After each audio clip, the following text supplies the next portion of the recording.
كلمة مسلم كانت موجودة على عهد نبي الله داوود عيسى ونبي موسى، وكل هؤلاء كانوا مسلمين. يا قوم لا تستمعوا إلى أحد لأن دينكم واضح، دينكم فطري. Is Jesus shall be the sign for the coming of the hour. Does that mean Jesus will come as the final prophet?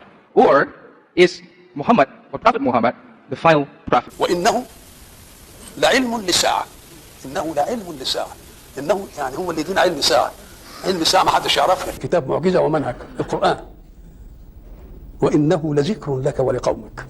من قبله أي من قبل نزول الكتاب عليك من كتاب ولا تخطه بيمينك. قوله من قبل يدل على أنه من الجائز أن يكون بعد الكتاب علم كيف يقرأ وكيف يكتب. منذ سنتين تأسست في بريطانيا جامعة وأنا حضرت فيها باللينغويستيك، جامعة اللغات، وكان فيها بحث أي لغة ستبقى على وجه الأرض، وما هي اللغة التي بدأ بها الكون. أنا الآن أخبركم بنتاج ذلك. الآن وصلنا أن اللغة الوحيدة التي بدأ بها الكون هي اللغة العربية. طيب ال 5000 لغه دول كل لغه طلعت لوحدها كده ما تقربش للثانيه خالص، ولا في علاقات بينهم؟ لابد في علاقات بينهم، بدليل مثلا اقعد افكر في كلمه عربي زي كهف الاقيها في الانجليزي كيف، في الفرنساوي كاف، وفي الايطالي كافا، وفي اللاتيني كافوس. مثلا كلمه زي القسط، القسط يعني بالعربي العدل، نلاقيها في الانجليزي جاست، في الفرنساوي جست، في برضه حاجات غريبه دي بقى حكايه. طب مين خد من مين؟ الارض مثلا بالالماني ارد، انجليزي ارث، واضح ان في علاقه بين الثلاثه. طبعا في شله اصحاب مصلحه دخلت على الحكايه دي، نعرف انها اسمها مكه. لا، القران بيلفت نظرنا الى الاسم القديم واللي موجود في الهيروغليفيه، زي ما جاب حكايه قسوره وهي اسم الاسد بالحبشي، اللغه الحبشيه، كذلك مكه اللي اسمها الهيروغليفي بكه. طبعا كل الكلام ده احنا الحقيقه قلنا ليه؟ انا بقوله عشان فيلم طلع اخيرا اللي هو فيلم فيديو طلعته اكبر الشركات. هذا الفيلم مؤداه باختصار ان اللغه العبريه هي اصل اللغات. ولو كان من عند غير الله لوجدوا فيه اختلافا كثيرا. النهارده عن آيات أخطأ فيها شيخنا العظيم طبعا الشيخ الشعراوي أو محمد متولي الشعراوي. إيه اللي أخطأ فيه؟ هي الحكاية وما فيها إن هو غفل عن الكلام للغائب، يعني توجيه الكلام في القرآن كلام موجه إلى 3 فرق أو 3 فرق. أول فرقة معانا هي الكلام إلى نبينا محمد صلى الله عليه وسلم. أما الشق الثاني فالكلام إلى المؤمنين يا أيها الذين آمنوا. الشق الثالث فالكلام موجه فيه في الآيات إلى الغائب. الغائب اللي هو مين؟ اللي ربنا سبحانه وتعالى قال فيهم بني إسرائيل. الآيات كلها بتخاطب النبي والمؤمنين وثم توجه بصيغة الغائب الكلام إلى بني إسرائيل. قال تعالى في بداية الآيات حتى دليل على كده يعني، وده واضح قوي، واضح مش محتاج تأويل أصلا، إن ربنا سبحانه وتعالى بيخاطب نبي الله محمد صلى الله عليه وسلم ويقول وآتينا موسى الكتاب وجعلناه هدى لبني إسرائيل، ولم يقول وجعلناه هدى لكم. دي أول حاجة أخطأ فيها الشيخ متولي الشعراوي رحمه الله. اللهم الحقنا به وبالصالحين. الفكرة كلها إن أنا أوعي دماغك إن الموضوع مش خالص مش لبني إسرائيل خالص، وأمددناكم بأموال وبنين ورددنا لكم الكرة عليهم. كل ده مش لبني إسرائيل إطلاقا، بل للمؤمنين ولنبي الله محمد والمؤمنين معه. لازم تفهم حاجة زي كده. لما تفهم حاجة زي دي هتفهم يعني إيه بقى الفساد وحصل إمتى وفين المسجد وفين الديار وجاسوا هتفهم كل حاجة. بس واحدة واحدة وخليك معايا عشان تستوعب الآيات، عشان تستوعب ربنا بيخاطب مين. لو ركزت في ربنا بيخاطب مين بس انت هتفهم الآيات كلها. أول حاجة المؤمنين ونبي الله محمد، ثانيا بني إسرائيل. وحاجة لازم أفكرك بيها برضو، إن ربنا لما بيحب يوجه الكلام لحد بعينه زي بني إسرائيل بيقول يا بني إسرائيل اذكروا نعمتي التي أنعمت عليكم وأني فضلتكم على العالمين. يبقى الكلام للمخاطب في القرآن اللي هو نبي الله محمد والمؤمنين معه، يعني لو جه للجمع بيبقى للمؤمنين. طالما ما قالش هو بيخاطب مين يبقى النبي والمؤمنين.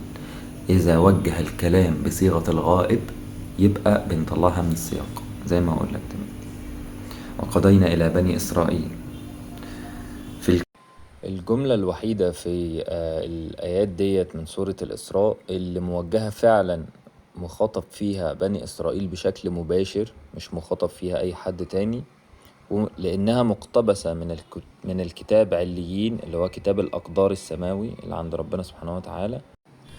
هي لتفسدن في الأرض مرتين ولا تعلون علوا كبيرا. كتاب لتفسدن في الأرض مرتين ولتعلن علوا كبيرا. يبقى مين اللي هيعلو؟ ركز قوي في كل تفصيلة. مين اللي هيعلو؟ بني إسرائيل. ربنا بيخاطب مين؟ بيخاطب النبي. تمام. فإذا جاء وعد أولهما بعثنا على أمة نبي الله محمد، أمة محمد ربنا هيبعث عليهم. طبعا الكلام ده وقت الكفر والشرك. طبعا كل إفساد له بداية ونهاية على مدار سنين طويلة، مش مجرد حدث في يوم. يبقى ربنا هيبعث عبادا لنا. أيوة، الكلام لنبي الله محمد وأمته. إزاي ربنا سبحانه وتعالى هيقول على قوم أصلا هم فاسدين عبادا لنا؟ كيف يعني؟ كيف سيقول الله على قوم مفسدين عبادا لنا؟ إذا جاء وعد أولهم. بص ركز، كل ده في الوعد الأول، كل ده في المرة الأولى، كل اللي هيحصل شرك من هنقول الجزيرة العربية، لأن هي موطن نبي الله محمد. وربنا سبحانه وتعالى لما اختار للميعاد 70 رجلا من بني إسرائيل وجعلهم 12 أسباط أمما. 12 أمة، مش 12 نفر، مش 12 فرد، 12 أسباط، كل سبط قائد على أمة. يبقى 12 قائد، يبقى 12 ملك، 12 أمة، 12 سبط. خلاص. بعث الله هؤلاء العباد واختار موسى لميقاتنا 70 رجلا. تمام. فدول الذين هادوا، دول اللي اختارهم ربنا وجعلهم عبادا له. يبقى دول من بني إسرائيل في الميعاد. كل ده في الميعاد الأول. اختار 70، ركز معايا، اختار 70 رجلا فهم عبادا لله. تمام. وهتركز كل كلمة، هتلاقي كل حاجة مترتبة دلوقتي. جعلهم عبادا لله 70 رجلا. فإذا بعثهم الله على الجزيرة، يبقى بعثهم على الأميين، لأن ربنا سبحانه وتعالى بيقول والذي بعث في الأميين رسولا. تمام. يبقى احنا نقصد الجزيرة، نقصد الأميين، بدو الجزيرة مثلا. بعثنا عليكم، الكلام ليكم يا أميين، يا اللي بعثنا فيكم رسول الله محمد صلى الله عليه وسلم. كلام ليكم، بعثنا عليكم عبادا لنا أولي بأس شديد وكان وعدا مفعولا. الكلام ده حصل خلاص، اوريدي حصل. ركز انت في الكلام، انت لازم تتدبر كل كلمة عشان تحس بكل كلمة موجهة ليك. هتفهم ان هي الأميين والأمة محمد. حس بكل كلمة طالعة من الكتاب انها ليك، لان القرآن موجه الى الأميين. ثم رددنا لكم الكرة عليهم. ده لسه أول موعد، كل ده أول موعد، ما دخلناش في التاني. ثم رددنا لكم أمة محمد الأميين الكرة عليهم. امتى؟ أيام النبي صلى الله عليه وسلم.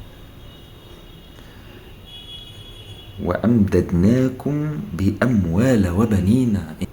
ما شفتش ازدهار، انت ما شفتش ازدهار وأموال وبنين وعدد وعدة وجيش مسلمين وحرب هنا وحرب هنا إلا في عهد النبي صلى الله عليه وسلم. يوم الفتح ونصرا عظيما أيام النبي صلى الله عليه وسلم. مفيش أشد من كده، مفيش أكثر نفيرا من كده، مفيش أكثر أموالا من كده. واضح قوي إن لكم الكرة عليهم، للأميين. يبقى العباد أيام ما كان بني إسرائيل موحدين الذين هادوا من بعد نبي الله موسى، الأسباط هم العباد الأولي البأس الشديد. ثم رددنا لكم الأميين أمة محمد الكرة عليهم وأمددناكم بأموال وبنين وجعلناكم أكثر نفيرا. يبقى الخطأ واضح جدا، إن الضمير حتى باين إن ربنا بيكلمنا احنا، مش بني إسرائيل إطلاقا. بني إسرائيل هم لما كانوا عباد أولي بأس شديد. بص بقى اللي هيحصل ده الفساد الأول. ربنا رد ليكم الكرة على طول، مجرد ما أفسدوا في الأرض. حرفوا التوراة، حرفوا الإنجيل للقساوسة، أعطوا الإنجيل للكهنة، أعطوا التوراة لمن حرفها. التوراة نست الإنجيل بقى محرف كله، الملوك كانت بتغير وكان كل واحد بيعمل نسخة باسمه، وربنا قال فيهم أنهم يحرفون الكلم، جعلوا الإنجيل والتوراة قراطيس، فيشترون بآيات الله ثمنا قليلا. يعني كانوا بيبيعوا للملوك كلام كده ويقولوا ده من عند الله وعلى مزاجك وعلى كيفك عشان تعرف تهيأ وتثبت سلطتك على الناس. يبقى ده الفساد الأول، هو ده الفساد الأول بعد نبي الله عيسى، ده الفساد الأول على طول بعد نبي الله عيسى على طول. ثم رددنا لما كانوا عباد وأفسدوا بعدها، وخلف من بعدهم خلف كذا كذا كذا اللي فيه فساد، واتنفت خلاص صفة العبودية لله منهم، والذين هادوا تقريبا اختفوا كلهم، ما بقاش في حد موحد ويهتم بكلام الله وكتاب الله، فالفساد عام. ايه اللي يحصل بعدها؟ رددنا لكم الكرة عليهم، ده اول فساد وانتهى. فإن أحسنتم أحسنتم لأنفسكم. يا أمة محمد يا اللي بقى معاكم أموال وبنين ومعاكم العز كله والجزيرة فيها ومكة فيها وهنا فيها والمسلمين في كل مكان بيزدهروا ازدهار شديد جدا، إن أحسنتم أحسنتم لأنفسكم وإن أسأتم فلها. فإذا جاء وعد الآخرة التانية، المرة التانية، ليه يا رب المرة التانية اللي هيحصل؟ ليسوء وجوهكم، ليسوء وجوهكم. إحنا وجوهكم دي تعود علينا احنا، الكلام والله الكلام لنبي الله محمد والأمة محمد وللأميين اللي بعث فيهم رسولا، الكلام في القرآن كله لينا. إذا كان لبني إسرائيل كان قال الله، كان قال الله كده بصفة صريحة، بصفة صريحة لتسوءوا وجوههم. يبقى ربنا كان قال لتسوءوا وجوههم، لأن انت المخاطب، انت أمة محمد اللي أصلا الكتاب ده جاي ليك. ربنا بعث فيك رسول وعليكم آيات الله ويعلمكم الكتاب والحكمة. يبقى واضح قوي ان الكلام ليك. لما تيجي كم ده موجه ليك انت، لما تيجي هم يبقى الكلام لبني إسرائيل. فقال الله تعالى فإذا جاء وعد الآخرة، فإذا جاء وعد الآخرة ليسوء وجوهكم، وجوهكم أنتم، وليدخلوا المسجد كما دخلوه أول مرة. هم دخلوا أول مرة فين؟ ما أنت لازم بقى تلم القرآن كله في قصة واحدة عشان تفهم، عشان في جدل كتير على أول الآيات سبحان الذي أسرى بعبده، وفي شرط احنا اتكلمنا فيه عن إن أسوان هي سينا قديما، واتكلمنا على إن المكان الوحيد اللي تقدر تفرق منه البحر كما قال الله وعدوا على قوم يعكفون على أصنام لهم، وفي وشها مكة ومكان الأصنام، مفيش غير أسوان تفرق البحر الأحمر تخرج على المسجد الحرام اللي هو في مكة اللي فيه القوم العاكفون على أصنام. تمام؟ يبقى أول مرة دخلوا المسجد إمتى؟ أيام سيدنا موسى. وإحنا قلنا لما ربنا بعث عباد على اللي في الجزيرة، عباد أقوياء، عباد أشداء، كانوا بعد إيه؟ بعد سيدنا موسى عليه الصلاة والسلام. فلازم تفهم وتجمع القرآن.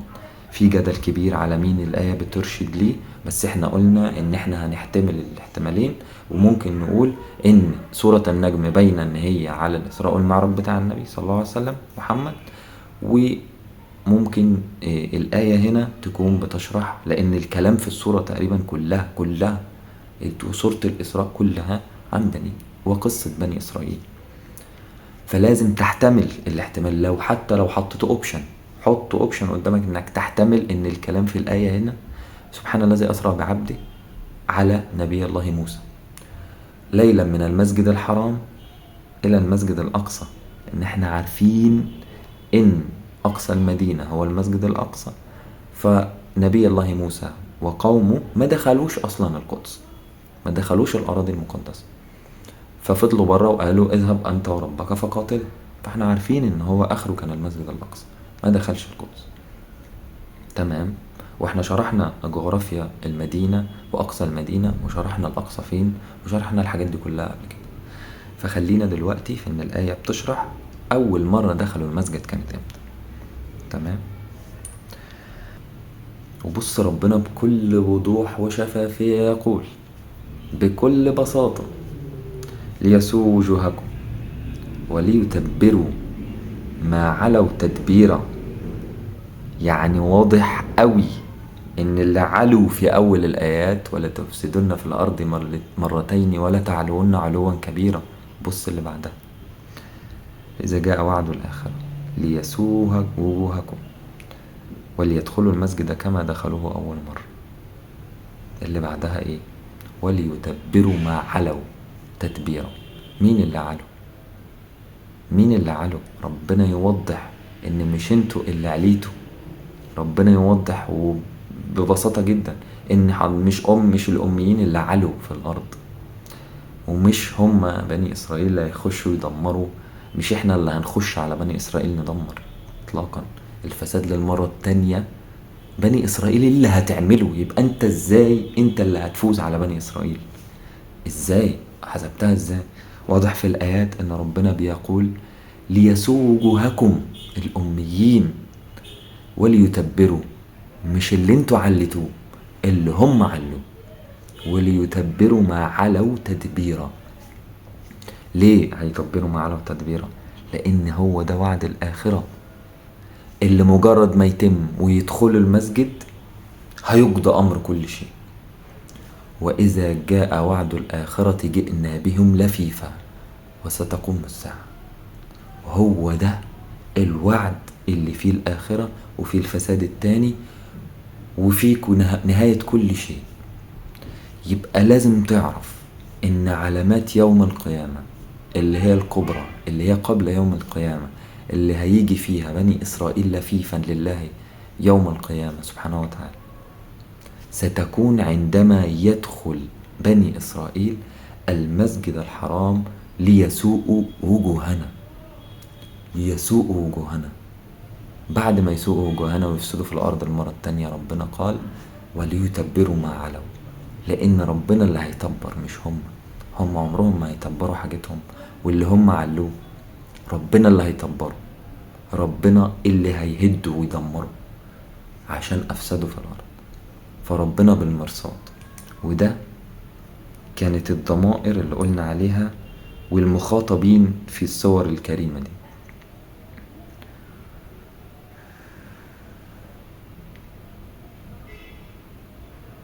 وربنا قال بكل وضوح ان ده هيكون رحمة لينا لأمة محمد.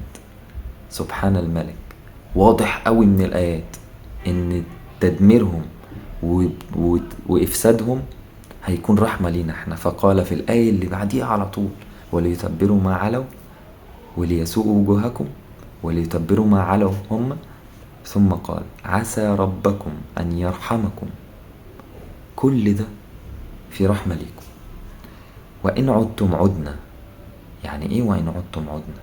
يعني لو انتم يا مسلمين يا أمة محمد يا أميين فيكم من يقاتل لله واللي هيحاربهم لله سبحانه وتعالى ويمنع إفسادهم هنعود إحنا كمان. وجعلنا جهنم للكافرين حصيرا. يعني ما تيأسوش من رحمة الله. حاربوا الآخر نفس فيكم. حاربوا لحد ما الإفساد بتاعهم يفضل يفشل. وإن عدتم عدنا. ربنا يقدر يرد لكم الكرة مرة تالتة زي ما ردها لكم في أول مرة. ثم رددنا لكم الكرة عليه. وبعد كده بعد الإفساد التاني ربنا يقول وإن عدتم عدنا. نقدر نرد لكم الكرة مرة تالتة. إن هذا القرآن يهدي للتي هي أقوم ويبشر المؤمنين الذين يعملون الصالحات أن لهم أجرا كبيرا. ده كان ملخص آيات إفساد بني إسرائيل المرتين. وأول مرة كانت إمتى؟ كانت وعدا مفعولا وحصلت. والمرة التانية هتبقى إمتى؟ وإن شاء الله في وقت ما بين طبعا يعني في وقت ما بين قيام الساعة وما بين الإفساد التاني. فربنا سبحانه وتعالى إذا رأى 10 منا صابرون يهزموا 100 وإذا رأى منا 20 صابرون يهزموا 200.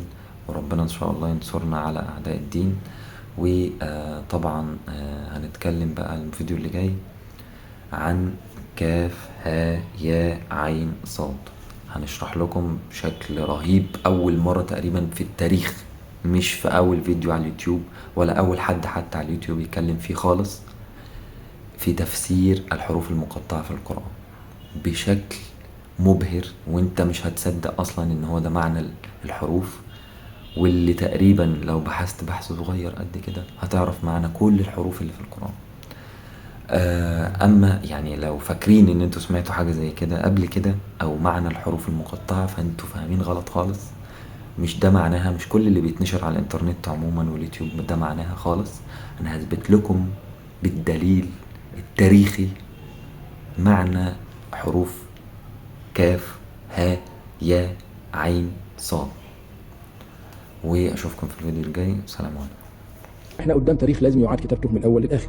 وبعدين حتى لما نشوف الالهه دول نلاقي اساميهم تستوقف النظر. يعني مثلا اتوم وزريس نوح، الله، طب ما هو دول ادم وادريس ونوح. خاصه ان اتوم الالهه الكبير، التعريف بتاعه في الفرعونيات انه اول من نزل على الارض